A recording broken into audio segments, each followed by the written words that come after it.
You're about to hear a rebroadcast of the Faith Middleton Food Schmooze.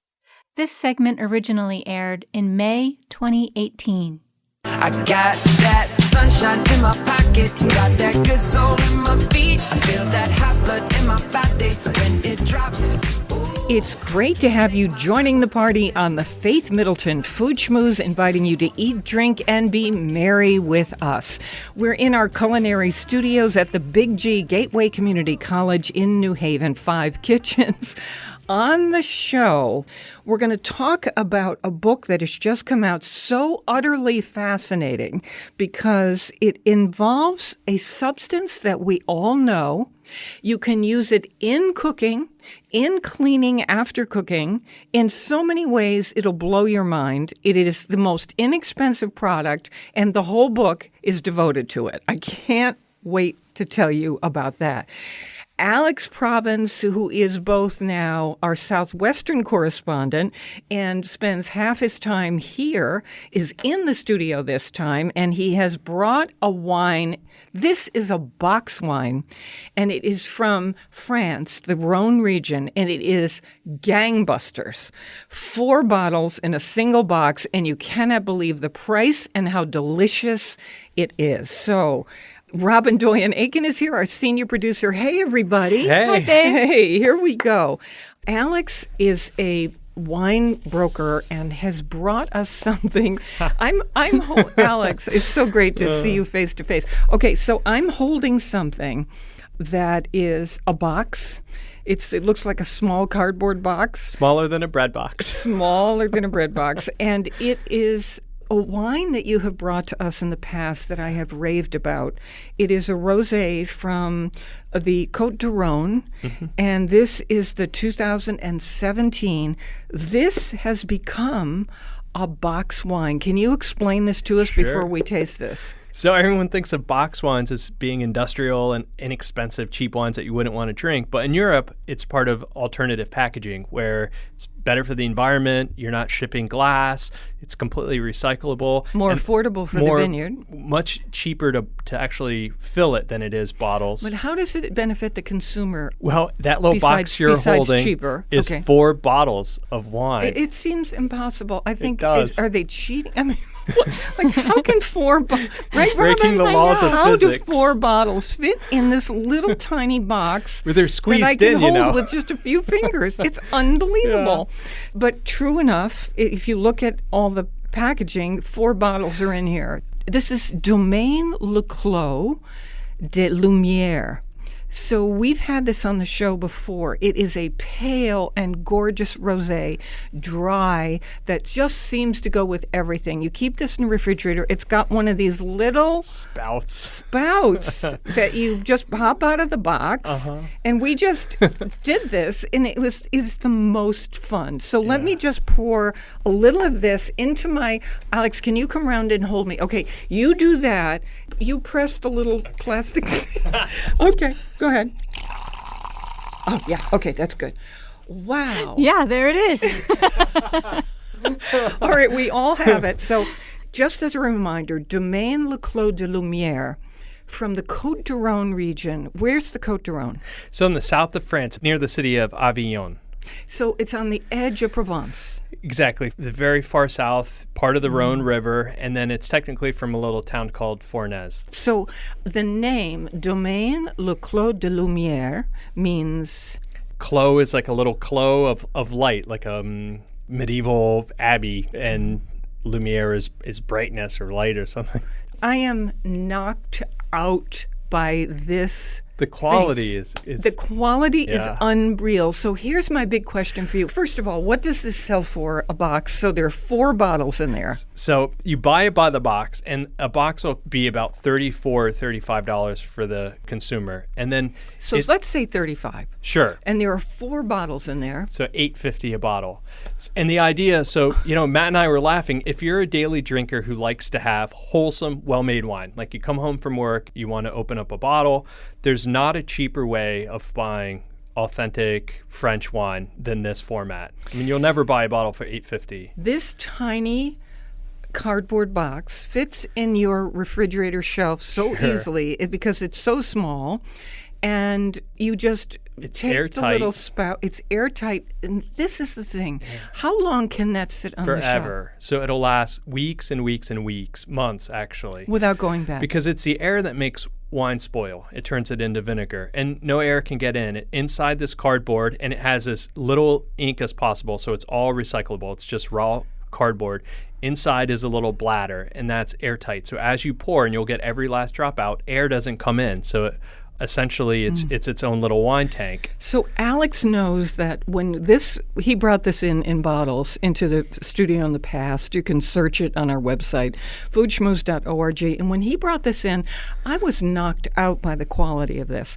My first question for him when I saw that they're doing this was, have they changed anything in the production or in the quality of this wholesome wine to accommodate this sort of, has it become industrial in any way? And I know you'll be honest with me. Yeah, so the Daniel family has still 3 generations. The cost of producing wine, you have the cost of making the wine, but you also have bottling costs, and all of that adds up. So the cork has a cost. An expensive cork can almost be $1. The bottle has an expensive cost, the shipping cost. So the weight of the weight, so you're paying, environmentally, when you think of an empty case of wine with just the bottles alone, it's a tremendous amount of weight, and you're paying for that, and that's sort of the environmental cost. So that's how they make up for the price differential. It's just they're putting 4 bottles of wine without spending 4 corks and the money on 4 bottles. A way of looking at it is, like the little bottles of wine that you get on airplanes, those can be almost as expensive as a full bottle of wine because the effort to fill it and to produce it is almost the same. So it's a tremendous amount of money spent on that. So the hard part is getting over as a consumer. People look at this and they think, oh, this should be an inexpensive, bad wine. It's like a screw cap. You kind of have to get over it. And you say the quality of wine is still an estate-produced, high-end quality wine. So this is something I want to talk with senior producer Robin Doyen-Aiken about, because we were just at a restaurant trying this wine, and they were so gracious to let us do this. And because we wanted to try the food at Olives and Oil in New Haven, right downtown, and it is a fabulous restaurant. So good. Really. And so we brought this in, they brought us glasses to the table, and Robin, you said... Well, of course, when Alex first said he was bringing a box of wine, it made me giggle a little bit. But it's still incredibly delicious. We had it with a bunch of different things. We had it with sardines. We had it with scallops. Yes, Alex had it with some pasta. Scallops and preserved meatballs. lemon. Meatballs. It just goes with so many things. This is your weeknight wine, or your... Robin, you said you'd bring this to a party in a minute. Alex was talking about how the packaging actually keeps this wine fresh for months, but I was thinking, who wouldn't show up to a party with this box of wine? I know. 4 bottles. You just put it on the edge of a table. Yeah. A pool party, or boaters who can't bring glass on a boat, or campgrounds where they don't want glass for safety reasons. There's so many. Or my house. Really. The other thing, it's easy to carry. It doesn't look like 4 bottles of wine. You can tuck it underneath your arm. It's like a little magic show. Very deceptive. It's really terrific. I'm so excited about the potential with this because of the quality of this wine. It tastes exactly as we tasted it in the bottle. I just wanted to get your assurance, Alex, your personal... I promise you, absolutely promise you, that this is the exact same wine as in the glass bottle, and you can go into a retail store and you can pay $14 or $15 for the glass bottle, or you could spend $34, $35 and spend the equivalent of $8.50, and you can do it side by side, and they're exactly the same wine. I love a good deal. I do too. And if you go online, we've got a picture of the box. We've got a kind of a hilarious picture of us pouring this into the glass from a significant height at the restaurant. And that's at foodschmooze.org. Now, you'll see there what we say. Not every wine store is probably onto this yet, and so call ahead and read them the label, and then they'll be sure to bring it in. And we list the distributor right there at foodschmooze.org. Let's jump over to the restaurant experience, Olives and Oil. And we had a cocktail at this restaurant, and you'll see that picture too. You'll see all of our food. And it was it's called Notorious P.I.G. And it is a play. There's a little pig. There's a play in this cocktail on Just a little pig. Notorious B.I.G. Ruth Bader Ginsburg. No, Notorious R.B.G. Ruth Bader Ginsburg. Yep. A woman we love on the Supreme Court. So they have made was this the most delicious cocktail? Yeah. It's instant summer. The strawberries, the Prosecco in it. It is Beautiful so pink color. House-made strawberry-infused vodka, and as the base, and then many other things, a little Aperol. Right? Oh, And fabulous. the pig, did you guys squeeze it? It had the little like There's really an actual little plastic pig that comes on the Plug edge of the inside. glass. You'll see. You'll see at foodschmooze.org. But we had polpo, which was the grilled octopus. You had a bolognese that was to die for. Really? Meatball. Oh, so good. I didn't taste that. Okay. And the pasta was homemade, so it's like delicious. Yeah, they make it every morning. And it at was Olives al and Oil. dente, so it was not mushy. It really had like a nice texture to it, and the sauce was Loved my scallops, but delicious. you know what was the winner at the table? I would never have guessed the grilled sardines. Yeah. Yeah, it was my first time. And what'd you think, Robin? I am now mad at myself for not having eaten sardines my whole life because it was so rich. Those were particularly good. Some places just do a great job with them, and Olives and Oil does that. Because I think we grew up like with cartoons where the cat has the sardines out of the garbage can, and all that's left are the bones or something. So it has this like funny connotation. Or you say, don't we use those for bait? You know, Yeah. I mean, it's just like they're so good. Doesn't it taste like just the best fish? I mean, if you can get over the name, the connotation behind it, sardines are just so briny and You know how we grew up with them in a delicious. can, and I do eat them that way. When you have them on the grill, like this whole on the grill, they some smell lemon they're and phenomenal. salt. Really I had phenomenal. no idea what I was missing all this time. Oh, That on a sandwich, just a baguette, a piece of bread can and I say sardines. that John capers. Brennan's, the owner's mother, is Sicilian. With the And desserts? she does the desserts for the restaurant. I have had enough panna cotta to last me a lifetime, going to Italy so often. This was a lavender panna cotta with berries strewn around it and a dollop of Flowers. whipped cream. And beautiful flowers on top. It was dazzling. It was. She is something. It was like creamy without being like gelatinous, right? It had just rich flavor, and it wasn't, that I sometimes. don't even like lavender. I mean, I that was know, I just don't like order crazy. a lavender dessert either, or a lavender drink was because phenomenal. It's so can be overpowering sometimes. What keeps the bugs away? That's why the French grow it, to keep the scorpions away. Well, anyway, just fabulous. And Alex, thank you for bringing this wine. Of course. To find out more about this, and it is, what did we say, 34, 35. $35 for 4 bottles in one small cardboard box. You think it's not possible. Yeah, With a people little really need to look at the picture on our site because if you are thinking about boxed wines from like the 90s, that is not this. Yeah, some serious wine drinkers are going to have to learn how to walk over to the box section of stores because they may have never gone there before. And there are a lot. There are many. I check on them because I want us to do what Europe is doing and boost up the growing. quality, right? And get away from the industrial production in these box wines, which really is not wholesome and not necessarily so great for the body. This is a real wine. And I was thinking some people that aren't big drinkers, maybe who just want a glass every once in a while, this is also a fun format for them because they can have a glass maybe once or twice a week. It'll last them for a long, long time, so you won't be throwing away wine. So we're in the restaurant. We called ahead and said, would you allow us to do this? And they said, of course. So we're walking with our cardboard box of wine, and we're pouring it and taking pictures and having a grand old time. Then it's time to leave, so to come over to do this show. We pick up the box, and Alex says, feel this, there's still 3 bottles in here. I just thought, that's not possible. And it's true. It goes, it goes, it goes. It's just It doesn't empty. It's like a religious miracle, this thing.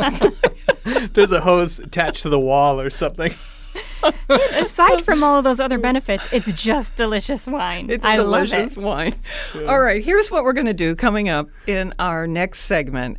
We are going to talk about a book that is one of the most fascinating food books I have ever read, and it's about one single product, whether you use it in cooking or in cleaning pots or stain removal. It's just a thing in nature that, well, I'm going to tell you what it is. It's the Baking Soda Companion. It's the name of the book. I was just floored by all the things that baking soda does. Who knew? Who in the world knew that this happened? Makes things smell good. I guess our ancestors Or less knew. bad. All right. It's been around since, Egyptian times, I think, baking soda. Okay. So we're going to get to that coming up in our next segment. More mouth-watering conversation and fun ahead on the Faith Middleton Food Schmooze. I hope you will make a charitable contribution to feed the hungry. We're online now at foodschmooze.org, and we'll be right back. Better hide the wine and get it gone. I better hide every one of them records that turn me on. You're listening to a rebroadcast of the Faith Middleton Food Schmooze. This segment originally aired in May 2018. Beans and cornbread. Beans and cornbread. Beans and cornbread. Beans and cornbread had a fight. Beans knocked cornbread out of sight. Cornbread said, now that's all right. Meet me on the corner tomorrow night. I'll be ready. I'll be ready tomorrow night. I'll be ready. I'll be ready tomorrow night. I'll be ready. I'll be ready tomorrow night. That's what Beans said to cornbread. I'll be ready tomorrow night. I'm Faith Middleton. Sign up for our free podcast. It just comes to you on whatever device you'd like. So that is at Food Schmooze, SCH like school, MOO like the cow, ZE, foodschmooze.org. Okay, my treasured food buddies are here, and we are about to talk about, honestly, this is one of the most interesting books that I have read in a long time. It's about one inexpensive product and how many ways that you can use it while you're cooking, cleaning, removing wine stains, pot stains, and about 1,000 other things. The book is called The Baking Soda Companion. And when I was done reading, I thought, what? This can't be true. So we want you to put this to the test. We're asking you now on Facebook. How are you using baking soda in either cooking or cleaning? And share that with us on Facebook. The site is Faith Middleton Food Schmooze. And if you don't know anything about this, wait until you hear this conversation. The book, The Baking Soda Companion, and the author is, these are natural recipes and remedies for health, beauty, and home. The author is Suzy Scherr. Welcome to the Food Schmooze party. Thanks for having me. Suzy, what is baking soda? Sodium bicarbonate is a mineral. The short answer is that it's a ground-up rock, but it's a mineral. It's a salt, actually, is what it is. And in fact, if you were to taste baking soda, it would taste salty to you. So it's a very uncomplicated product. There's nothing in it except for this mineral, this salt. So let me ask you, is there anything they do in the production of this? Plain salt can be produced in a way that is not so great for the body, not so body-friendly. Is there anything they do in the production of this that we should be careful of? Is there one kind of baking soda that's better than another? How does that work? No, baking soda is pure and it's natural, and there's actually nothing scary about it at all. It's about as safe a product as you can get your hands on. You know, as we all know, we've all grown up using it in our refrigerators. You open the box and you think it eliminates odors. Does it? It does. It Okay. really and truly does. But you don't want to use that box to, as you, you know, Please don't use that box to cook with. All Don't right. use this box. Here's the thing. Everyone does, you know. Hey, Not me. I know. Okay, so here is, you got food recipes in here. You've got all these home remedies with this stuff, and I cannot wait to get at this. Thank you for letting us put some of the recipes in. Number 1, this recipe, the fluffiest scrambled eggs ever using baking soda. How does that work? Baking soda is, the pH scale is a little bit alkaline, and eggs are just a little bit acidic. So if you think back to science class, when you would combine baking soda with vinegar. The volcano. Exactly, the volcano. So what happens when you add just a little bit of baking soda to eggs, it has a tiny bit of that chemical reaction, so you're getting bubbles, you're getting air in the eggs, and that adds lift and lightness in sort of a surprising but amazing way. And there is no evidence or research that you know of that says that putting even a little baking soda into the human body, into the stomach, the gastro tract, does anything to, I don't know what, kill off the microbiome, be unfriendly to the community there, or is there any problem health-wise? Not that I know of. For one thing, with any product, you want to use common sense. So you're not going to be eating cups and cups of baking soda. That would be really tough on the system. Okay. But a little bit is harmless and may even be helpful. Okay. So thank you for that recipe at foodschmooze.org. Then, of course, Robin and I went to another recipe that we thought was just so fantastic, and that is how to use just a touch of baking soda, thanks to you, to create dreamy, crispy roasted potatoes. Isn't that a cool one? Yeah, so you say Yukon Gold potatoes. This is at the site, foodschmooze.org. Little salt, just a touch of baking soda. You tell us the amounts, a little bit of extra virgin olive oil, a little teaspoon of pepper, toss it all together. And what happens? There are a couple of things that happen. For one, the baking soda breaks down the pectin in the potatoes. And also, because it's a salt, it draws the starch to the surface. So what is happening is you're getting creamy, fluffy potato on the inside and really crisp on the outside. And that's because of what's happening chemically with the starch. Let me jump in and ask this health question, because a lot of people, thanks to their doctors, have gone on the DASH diet, which is a low-salt diet, to help with a variety of issues regarding the heart and blood pressure. Because this is, quote-unquote, a salt, if you are on a DASH diet, do you have to be careful? I don't actually know the answer to that question. I thank you for saying that so honestly. Okay, so we say ask your doctor. Exactly. Consult with your doctor.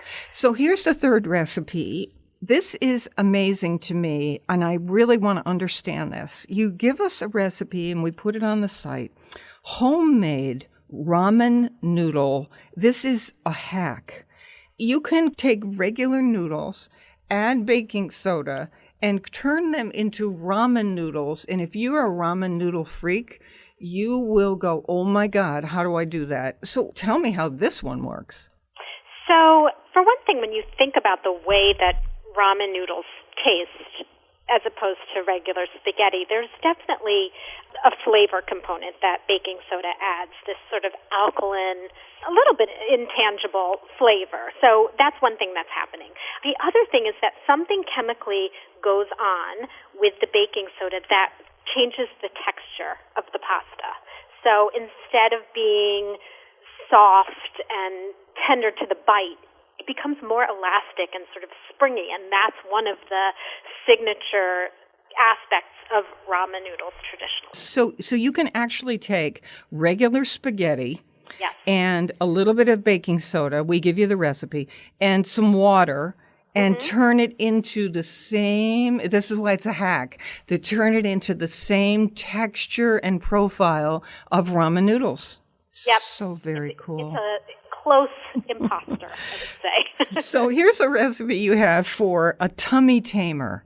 Yeah. It can happen that people go out and party too much, or something goes on, who knows, and you have an acidic stomach.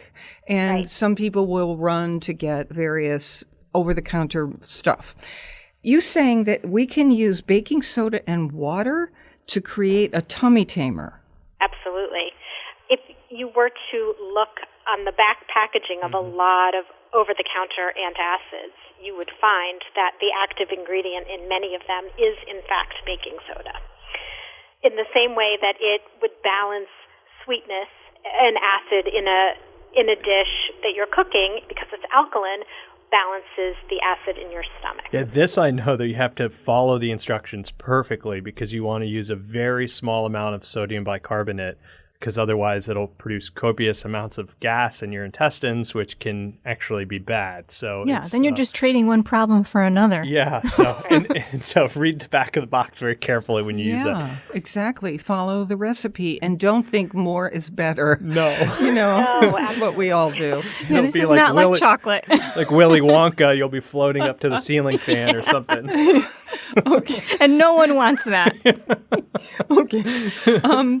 So I have, in my lifetime, I don't know about you folks, gone and bought fruit and vegetable wash. So here I find out that you can make your own fruit and vegetable wash using a little white vinegar, your baking soda, a grapefruit seed extract, which is at most health food stores.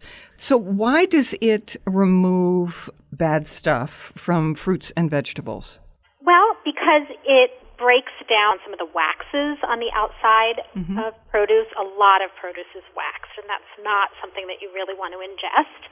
And the other reason is that it's just a little bit more abrasive, right? So it can peel away some of the dirt that's a little bit harder to get at when you are just running fruits and vegetables underwater. But the other thing that is great about baking soda is that it actually can be antibacterial.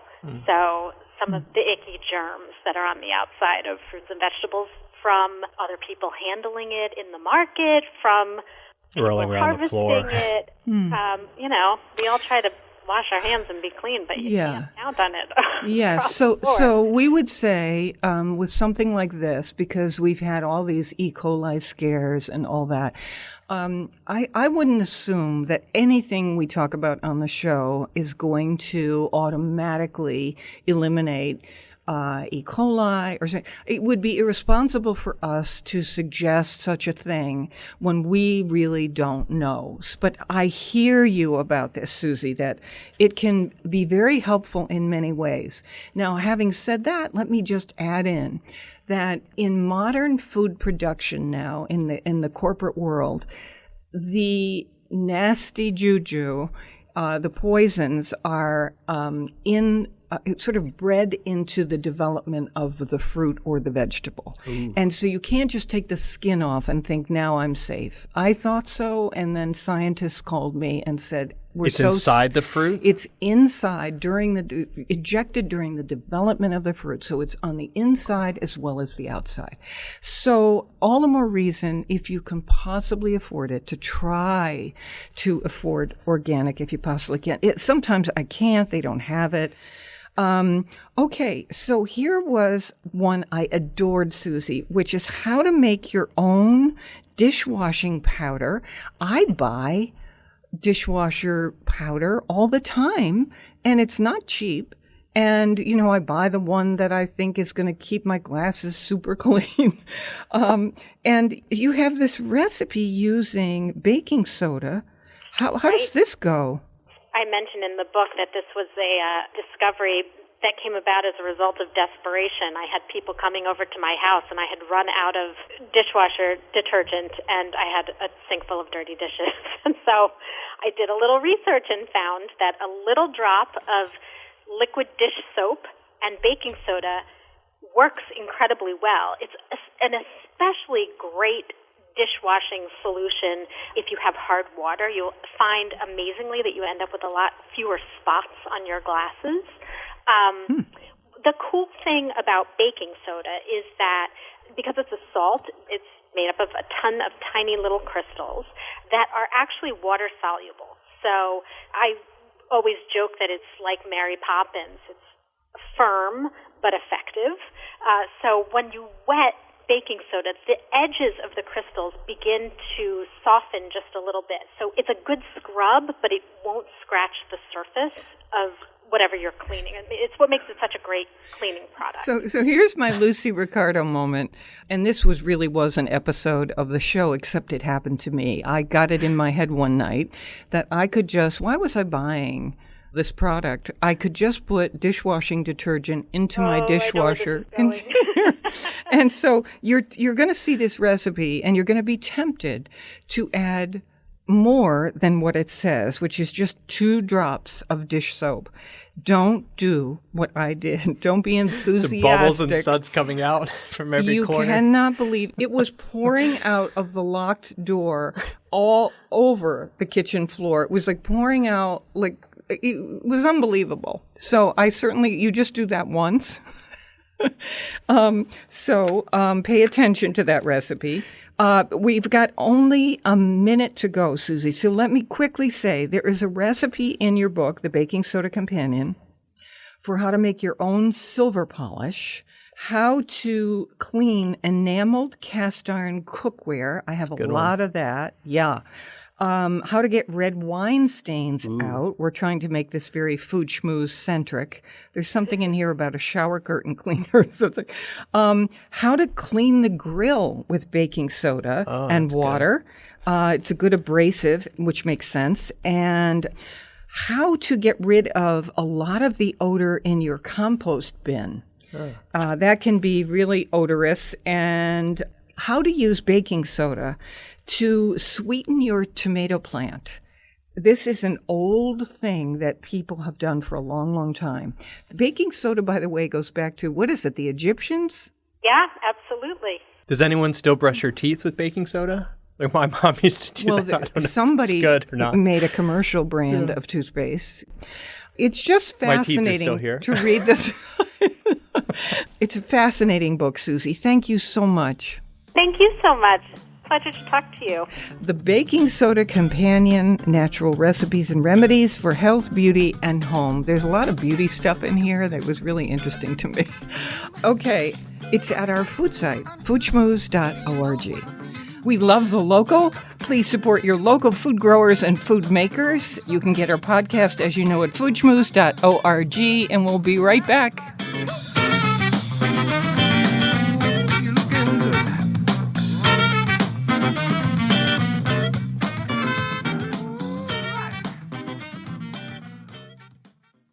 You're listening to a rebroadcast of the Faith Middleton Food Schmooze. This segment originally aired in March 2016.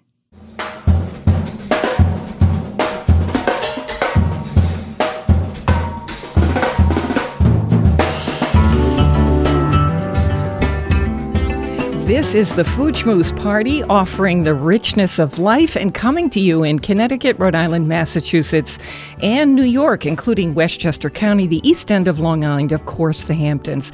The senior producer is Robin Doyen Aiken, and to hear the show, we love her. To hear the show on WNPR, it airs Thursdays at 3. Podcasts and our curated recommendations, as you probably know, are always online at foodschmooze.org. You spell schmooze like school, S-C-H, foodschmooze.org.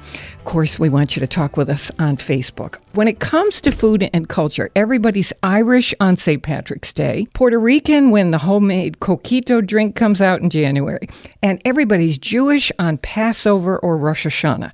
I start craving fork tender brisket, potato pancakes, the carrot simmis.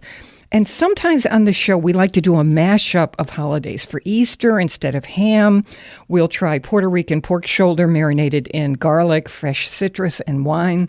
Well, we're about to celebrate Passover, so we have what will no doubt be mouth-watering conversation with the author of Modern Jewish Cooking. The classics or new wave Jewish cooking. Around here, we love tradition and we love what's new. We have the author of the book, Leah Koenig, who's here, and you probably have seen her name in so many of your most loved publications. She's an authority on Jewish cooking. Welcome to the Food Schmooze Party, Leah. Thanks so much for having me. Oh, it's great to have you here especially. So we wanted to start with something that is so popular with so many people, Jewish, not Jewish, blintzes. I love this take of yours, doing orange scented cheese blintzes. You make a batter for the blintzes of either milk or almond milk, eggs, sugar, all-purpose flour, vanilla extract, and salt, and then that filling of ricotta. You can use low-fat or full-fat confectioner's sugar, orange zest, a little bit of butter for frying. That's the part we love. Maybe some fresh berries on top, some sour cream. Tell us about this recipe. Blintzes are one of my absolute favorite Eastern European-inspired Jewish dishes. Just for folks who aren't familiar, I basically think of them as a crepe that's filled with either, you can go savory with mashed potato, or you can kind of go sweet with fruit. And one of the more common ones is cheese-filled blintzes. So you're not thinking like fontina or cheddar. You're thinking more like a cottage cheese or farmer's cheese filling traditionally. Now, why is that? Do you want the flavor to be neutral, or that's what was around? Probably back in Eastern Europe, they used a lot of farmer's cheese, and that's what was available. It also has, like you said, a really mild flavor that pairs really well when they're pan-fried, and pairs also really well with fruit, like a fruit topping. So, what I tried to do is take the traditional dish and update it for today's taste by adding some orange zest and some flavors that kind of brighten it and make it a little bit more contemporary. Yeah, I love the orange zest touch in this. That's a beautiful, beautiful thing. Thanks. Yeah, and what we have here, I love this recipe in particular because, first, I love blintzes. And with a little bit of a slight crisp on the outside and then that yummy texture, that velvety inside. But we can see from other cultures that all of them blend together. So we have, in France, we have the orange peel hanging above the stove to put orange zest in so many stews. We have the Italian influence. You think about the communities in Italy that were Jewish Italian. There is so much intermixing of cultures here. And then a lot of Jews moved to the Lower East Side, right, Leah? And then it became a cheese that was available. If you couldn't get farmer's cheese from the Italian neighborhood, you got cottage cheese. True, yeah. One of the things I love about Jewish cuisine in general is that it's actually a very global cuisine. A lot of people think of it as being specifically Eastern European food, which is true to an extent because a lot of Jews, especially Jews who moved to America, have that background. But, there's Jews all over the world, everywhere from China to Mexico to South Africa, and they all have food traditions that go back, in many cases, thousands of years. So, when you're talking about Jewish cuisine, it's really fun to kind of explore the global aspects of it. There are things in these cultures, no matter what the culture is, that are really kind of shocking to the palate for other people outside the culture. I'm thinking about Marmite in England, in Britain, where you just go, wow, what is that? And you have to get used to it. But if you grew up with it, there are other things that have stuck around so long because they're just good. And I think blintzes are one of those things, right, Leah? I think so, too. I do want to say these particular blintzes are not, Passover is coming up, and they're not a Passover-friendly recipe, but they are following holiday after Passover. It's called Shavuot, and it's a very dairy-focused holiday, so it's actually a very good recipe for a springtime holiday that's coming up. Good thought. Okay, let's go into something that is very well known as Passover arrives, and that is the matzo ball. And there is so much, just like the meatball, there are family recipes, there are people who add this and that, one to make it lighter, another one who's doing a gourmet treatment, another one who does it because this is the way my family did it. And you have a parsley matzo ball recipe. Yeah, matzo balls are just one of those quintessential dishes, or parts of a dish that you eat them, obviously, in chicken soup, that people get really particular about. You want it to taste just like your grandmother made it or your mother or father made it. So it's hard to kind of stray too far from the original classic, A, because it's delicious as it is, and B, because people really want the tradition. So what I tried to do with my matzo balls is to just tweak them just a tiny bit to add a little bit of freshness. The one recipe that you mentioned, it's a basic matzo ball that just gets amped up and brightened up with a shock of green parsley, which really isn't so crazy to do, because parsley is usually part of the soup. But I have another recipe in there for a jalapeno and shallot matzo ball. That one's a little bit wilder. I love it.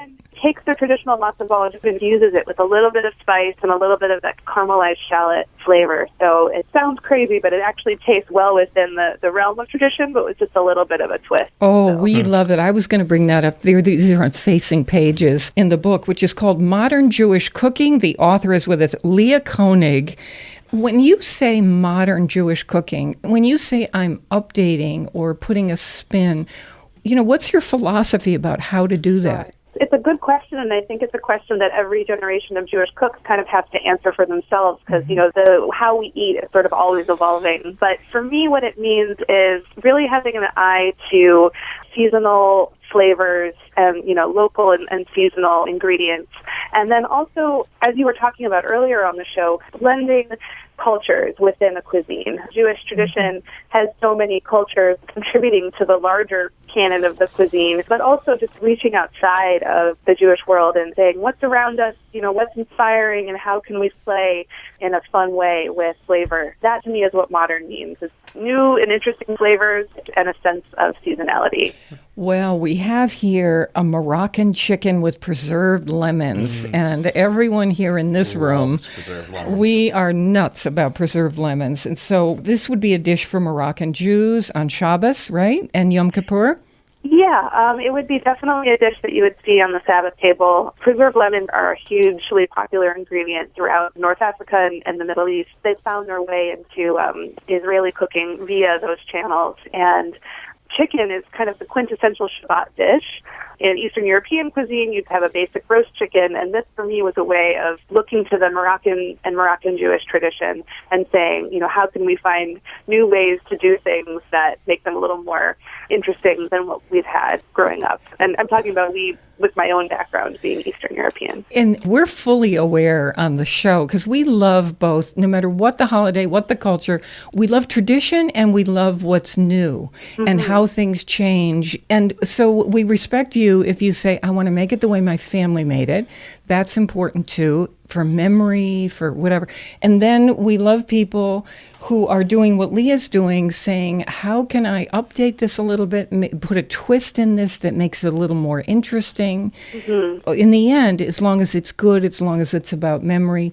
I will say, Leah, that when I went to France leading a food trip, one of my guides said to me, I think you should say to the chefs, we want you to cook what your mother made.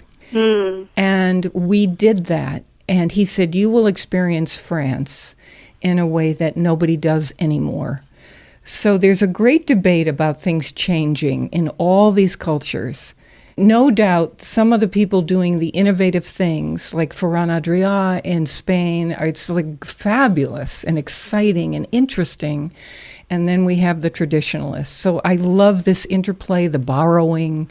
Food's always changing, right, Leah? I think that's the exact right point, is that tradition is wonderful and we can't forget it because it's the foundation of everything. But we'd be wrong to say that food is not ever evolving. Even what our mothers cooked, our grandmothers, our great-grandmothers cooked, they were influenced by the world around them. So to the extent that our world changes and we change, I think food is an honest reflection of who we are in a given time. I think tweaking and changing sounds maybe like an interesting thing to do, but it's actually just a very natural thing to do. So as long as you kind of have your heart in the right place of wanting to honor the past and honor the traditional, I think you have a very solid foundation to play. Yeah. I like the idea of the latkes. Some people have applesauce with it, depending on where they're from, and some people have sour cream with it, right? And that just shows you one dish in the Jewish culture that from two different areas is done two different ways. And then I go into a restaurant in New York, Latanzi, which specializes in Roman Jewish cooking. I learn all about, from that restaurant, the intersection of Jewish and Italian cuisine, and it's a whole other ball game, and it's fabulous. So it is. Is there abbondanza? In a way, there certainly is. Okay, so I think Italians and Jews, certainly always afraid, and Scots, I'm Scotch, is always afraid that there is not enough on the table, so so you have a lasagna. You'll find that a lot of the recipes in this book, Modern Jewish Cooking, are gluten-free. Spinach matzo lasagna. Not this one, but go ahead. Yeah, spinach matzo lasagna is definitely not gluten-free unless you use a gluten-free matzo, but it is a twist on lasagna, which, obviously everybody loves hot, cheesy casserole with noodles. How can you go wrong? But when you're talking about Passover, there's so many things you can't eat and so many things that you're sort of missing and craving that people have found ways to kind of make things that are reminiscent of some of those foods. So in the last maybe 10 or 15 years, matzo lasagna has come up as a very popular either weeknight dish or holiday post-Seder lunch dish, where you replace the noodles with softened matzah. And I have to tell you, I make this year-round because you actually can't tell. Like, you can tell that it's not noodles, but it is delicious. And it's a little That's bit an lighter awesome than idea. your typical lasagna. Isn't it a cool idea? So you just take the matzah and put it on as the layer. Yeah. So let me ask, essentially these are the same things. We're talking about flour and water, sometimes egg. Why is matzah different in terms of its deliciousness from regular noodles? It's got a little bit of a lighter quality than the noodles. You know how when you eat lasagna and it's delicious, but you end up feeling like a little bit like you have a brick in your stomach? Mm-hmm. So this just lightens it up just enough so the cheese and the vegetables, the spinach and the sauce kind of shine through without the, it's still obviously a carbohydrate base, but it's not quite such a heavy one. I just find that extra lightness to be a really nice touch. We have this recipe on our website for the spinach matzo lasagna. I'm someone who thinks a lot about the texture in my mouth, so I like that crispy thing going on somehow. Would it be okay if in the end I crumbled up a little matzah on the top so I had a little bit of crispy, crunchy stuff going on? I don't know that I would do that because the reason the matzah works so well in lasagna is because it soaks up the flavor. And if you had just plain matzah on top, I think it wouldn't have the right flavor. But what I would do is, how you can cook Parmesan on a baking sheet till it gets kind of crunchy? I might make a few Parmesan crunchy crumbles and crumble that on Oh, top. now you're talking. That's much better than my idea. Well, wait, what about cooking the matzah in chicken fat and then sprinkling it on top? Oh, that's good. Now you're talking. Now you're talking our Although, language. you know what? Honestly, you couldn't do that if you were serving a kosher meal because there's cheese in the lasagna. Right, that's You right. can't mix cheese and meat. But if that's not a concern, then have at it. Yeah, okay. Oh, you could also fry up some shallots or fry up something kind Ooh, of and like put that crunchy on. onions Oh, and yeah. put those on top. Love that Now idea. you've got my juices flowing. Now I want I Make want to go. lasagna. We need to all go to the kitchen immediately. Let's go to the dessert category because here is something that is, in fact, gluten-free, and that would be the chocolate almond meringues. I've never made meringue because I'm not a baker. I'm always afraid of baking. I'm going to ruin things. So really, it's egg whites and cream of tartar, confectioner's sugar and regular sugar, bittersweet baking chocolate, and roasted unsalted almonds that you chop up fine. So how hard is it to make the meringue? My mom made meringues every single Passover, so, I grew up watching her make them, but never actually trying it. And when I first tried it 5 or 6 years ago, I was a little nervous to make them, partly because she had made them so deliciously, and how can you live up to that? But I was surprised at how not difficult it was. The real trick to meringues is you want to beat the egg white. You want everything to be really cold, and you want to beat it until it has the right peaks to it so that it'll hold its shape when you bake it. But from there, you pipe it on the baking sheet, and you bake it at a really low temperature, so instead of cooking, it more dries out. It almost dehydrates. And you're left with this sort of crackly outside and very melty, chewy inside. Like that contrast. Meringues are really worth learning how to do. They're delicious. I know. I try to walk you through how to do it in the book. When I go to a meal at Passover, I will offer to bring dessert, and so I'm out buying the meringue. So I have to see if I'm brave enough to do this. Recipes and the cookbook online at foodschmooze.org. Leah Koenig, great guest. Thanks so much for having me. Okay, her book, Modern Jewish Cooking. Join the conversation with us. We're always up for a good time online. foodschmooze.org. In New Haven, I'm Faith Middleton.